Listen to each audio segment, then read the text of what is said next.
Coucou guys, les Afro Boys et les Afro Girls, j'espère que vous allez bien. Aujourd'hui, comme vous avez bien pu le voir dans le titre de la vidéo, on se retrouve pour parler de quelques inventrices qui ont joué un rôle essentiel dans la science, mais dont on ne nous parle pas assez. I was there when I needed someone who wasn't getting over you. When I move to the side, when I move, call you mine, and I know what you're feeling. I'ma take you for a ride. Comment parler de femmes qui ont joué un rôle essentiel dans la science sans parler de Hedy Lamarr?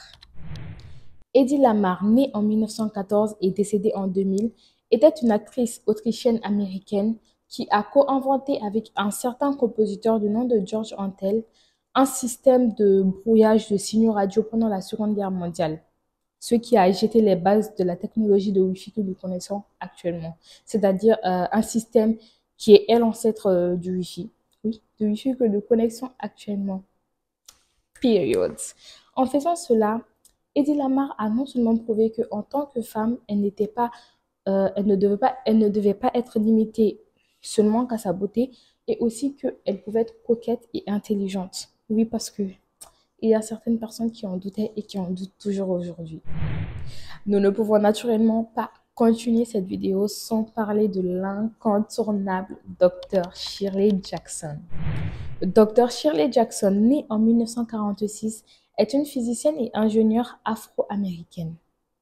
Elle a réalisé de nombreux travaux dans le domaine de la télécommunication et ses travaux assez importants ont permis la création du téléphone portable.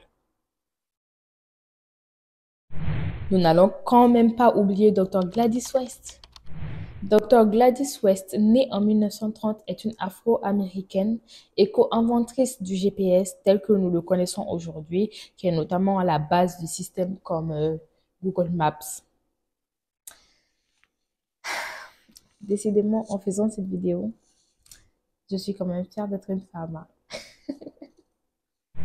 Comment pourrions-nous oublier celle dont nous utilisons l'invention tous les jours? Enfin, les personnes qui utilisent une voiture, bien sûr. Vous l'aurez compris, nous allons parler de Mary Anderson. Mary Anderson, née en 1866 et décédée en 1953, est l'inventrice du premier essuie-glace pour voiture qu'elle a créé en 1903. En gros, c'est grâce à elle si même lorsqu'il pleut ou lorsqu'il neige, on a quand même une plus grande facilité à conduire. Décidément, cette vidéo n'aurait aucun sens si on ne parlait pas de la première programmeuse informatique.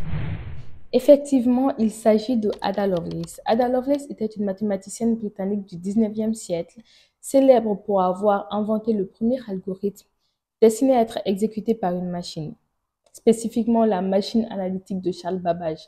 Malheureusement, cet ancêtre de l'ordinateur moderne ne verra pas le jour du vivant de Ada Lovelace, mais elle reste quand même la première programmeuse informatique.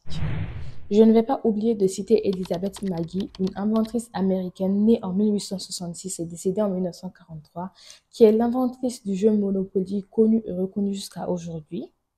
Le nom d'origine du jeu était The Landlord's Game, qui signifiait le jeu du propriétaire. Et bref, le jeu a évolué au fil du temps et tout le monde pensait que c'était Charles Darrow qui avait inventé le jeu, alors que non, c'est bel et bien Elizabeth Magie, l'inventrice du jeu Monopoly. Pour clore cette partie 1, je vais donner un dernier exemple. Mary Van Petten Brown. Mary, née en 1922 et décédée en 1999, était une infirmière américaine qui a inventé le premier système d'alarme à domicile avec interphone, caméra de sécurité et système d'alarme en 1966.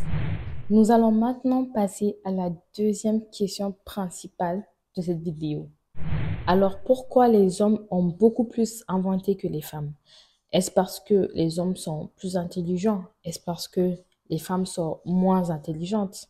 Alors non, cela n'a rien à voir avec le fait que les hommes seraient plus intelligents que les femmes, absolument pas. Je vais vous expliquer pourquoi. Tout d'abord, la discrimination de genre.